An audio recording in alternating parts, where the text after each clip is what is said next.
WhatsApp guys, welcome back once again. दोस्तों, आज की कहानी का नाम है द मेट्रो। कहानी की शुरुआत एक बूढ़े आदमी से होती है जो इस टनल का मेंटेनेंस देखता है, लेकिन आज उसे यहाँ के हालात कुछ ठीक नहीं लग रहे हैं क्योंकि दीवारों पर काफी तेज पानी लीक हो रहा है और ये एक अच्छी बात नहीं है। इसलिए वो अपनी ड्यूटी निभाते हुए अपने सीनियर के पास जाता है और उन्हें इस बारे में तुरंत बताता है, लेकिन वो उसकी बातों पर ध्यान नहीं देते और हम देख लेंगे ये बोलकर बात को टाल देते हैं। इसके बाद हम एक लोको पायलट को देखते हैं जिसकी ड्यूटी अब बस शुरू ही होने वाली थी, लेकिन तभी वो बूढ़ा आदमी जाकर उसे भी ये बात बता दे और वो पायलट कई और लोगों को इस बारे में बताकर अपनी ड्यूटी के लिए निकल जाता है। लेकिन यहाँ अब उस टनल के पानी का बहाव तेज होने लग गया था। वहीं दूसरी ओर हम एड्रियान को देखते हैं जो कि एक डॉक्टर है।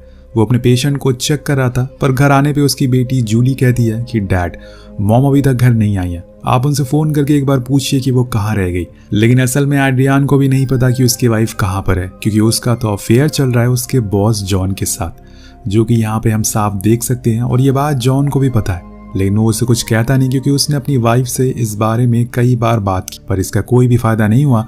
अब अगले दिन जूली और एड्रियान दोनों घर से निकल जाते हैं क्योंकि एक को स्कूल जाना था और दूसरे को हॉस्पिटल।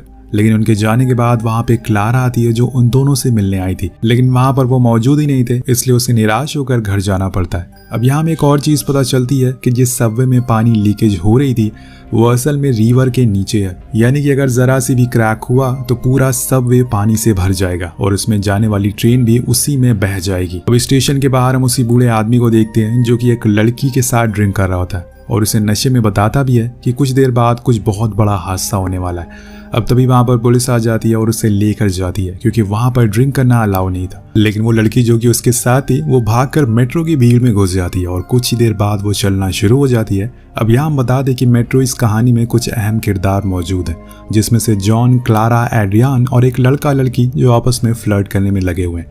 उधर पानी अब तेजी से लीक होना शुरू हो जाता है और इन्हें इस बात की कोई खबर नहीं थी, तो लोको पायलट मजे से मेट्रो चलाना शुरू कर देता है और कुछ ही देर बाद हम ट्रैक पर कुछ हलचल महसूस करते हैं, जैसे कि उसे कोई चीज हिला रही हो। लेकिन ये बात पायलट को पता नहीं होती, इसलिए वो स्पीड और बढ़ाता और आराम से एप्पल खाने लगता है। लेकिन अब वहां की दीवारों में छेद होना शुरू हो गया था और पानी अब गिरने लगा था, और ये चीज जब लोको पायलट देख लेता है तो वो तुरंत इमरजेंसी ब्रेक लगाता है। लेकिन इतनी जल्दी ट्रेन नहीं रुकने वाली थी और उस ब्रेक की वजह से पीछे से सारे डिब्बे में तेजी का झटका लगता है और इसी वजह से जितने भी लोग मौजूद थे सभी एक दूसरे के ऊपर गिरना शुरू हो जाते हैं। अब मेट्रो पटरी से उतर जाती है, लेकिन जो कि मेट्रो टनल में थी इसलिए डब्बे गिरते नहीं है, लेकिन झटके की वजह से बहुत तबाही होती है।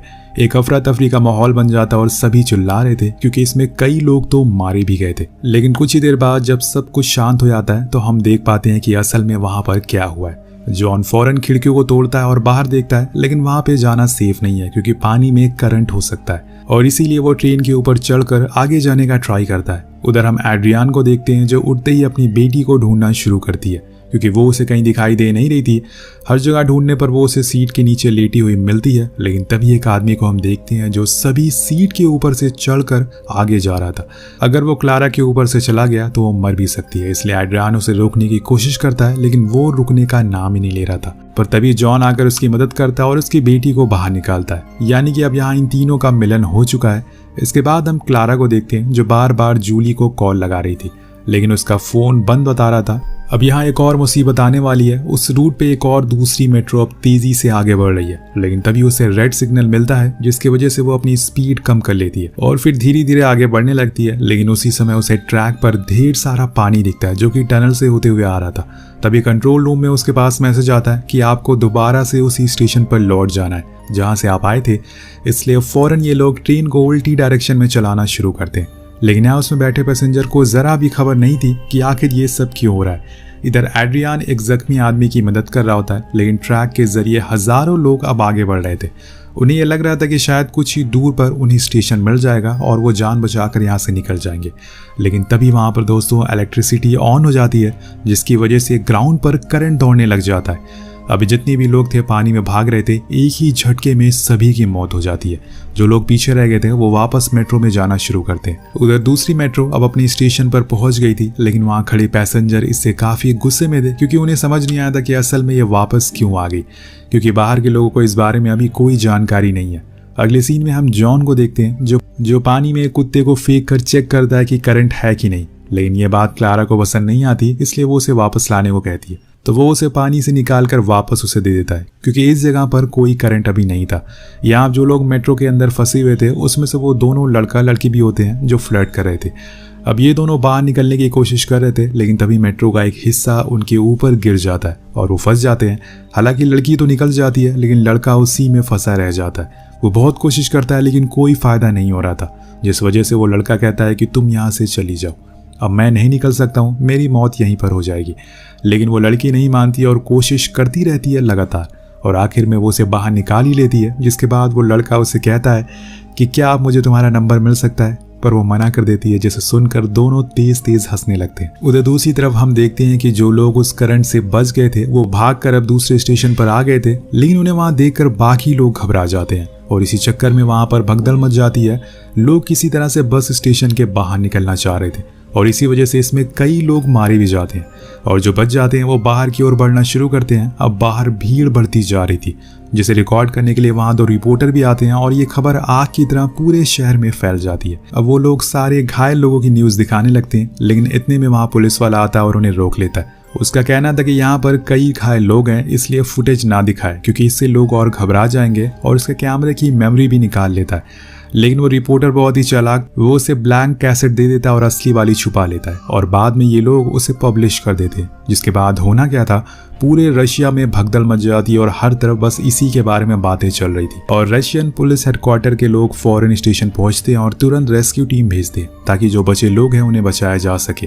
इधर जूली भी न्यूज देख लेती है, हालांकि उसे पता नहीं था कि उसकी बेटी किस मेट्रो में है, लेकिन वो ये न्यूज देखकर रोने लगती है और फौरन स्टेशन की ओर बढ़ने लगती है। लेकिन वहाँ मेट्रो में अभी भी एड्रियान, क्लारा, जॉन, उनके साथ 2 और लोग थे जो बीच वाले डब्बे में फंसे थे, इसलिए वो कैसे बाहर निकले उन्हें समझ नहीं आ रहा था। पर तभी जॉन उन्हें बताता है कि हमें बीच से होते हुए आगे जाना होगा, और ये करते हुए हम सबसे आगे वाले डिब्बे तक पहुंच सकते हैं, लेकिन बस थोड़ा संभाल कर आना होगा। सभी मान जाते हैं और फिर एक एक करके आगे बढ़ने लगते हैं। कुछ ही देर बाद वो मेट्रो से बाहर आ जाते हैं, पर यहाँ हम देख पाते हैं कि मेट्रो का एक डिब्बा बस बीच से टूटने ही वाला है, और अगर ऐसा हुआ तो बाकी डिब्बे आगे बढ़ने लगेंगे, क्योंकि ये टनल स्लोप में बनी हुई है और इसी ट्रैक पर अब ये लोग चल रहे, मतलब मौत इनके बस बिल्कुल पीछे है और इन्हें अब ऐसे ही चलकर स्टेशन तक पहुंचना होगा। लेकिन इनके लिए सफर इतना आसान तो नहीं होने वाला था। ये अब धीरे धीरे आगे बढ़ रहे थे, लेकिन तभी एक पानी की लहर तेजी से इनकी तरफ आ रही थी, जिसका ये साफ मतलब है कि वो अब मेट्रो का डिब्बा एक दूसरे से अलग हो गया। इसलिए सभी कोई सेफ जगह ढूंढने लगते हैं जहां पर ये छुप सकते हैं। लेकिन इनके साथ एक मोटा आदमी भी होता है जो इनके साथ ना भागकर बल्कि आगे जाने लगता है, पर तब तक वो डिब्बा उसके करीब आ जाता है और उसे एक बहुत ही बड़ी लहर बनती है, जिससे वो आदमी उसके नीचे कुचला जाता है और ये सारी घटनाएं उसके साथ ही देखते रह जाते हैं, लेकिन वो उसे बचा नहीं पाते। और इसी हड़बड़ी में उस लड़की का इनहेलर पानी में गिर जाता है। इधर एड्रियान को एक डोर मिलता है जिसे वो खोलने की कोशिश करता है, लेकिन कोई फायदा नहीं था। थोड़ा और आगे जाने पर इन्हें एक जाली मिलती है जिससे बाहर निकला जा सकता है, क्योंकि ये रोड पर जाकर खुलती थी, लेकिन उसे तोड़ना पड़ेगा, जो इतना आसान नहीं है।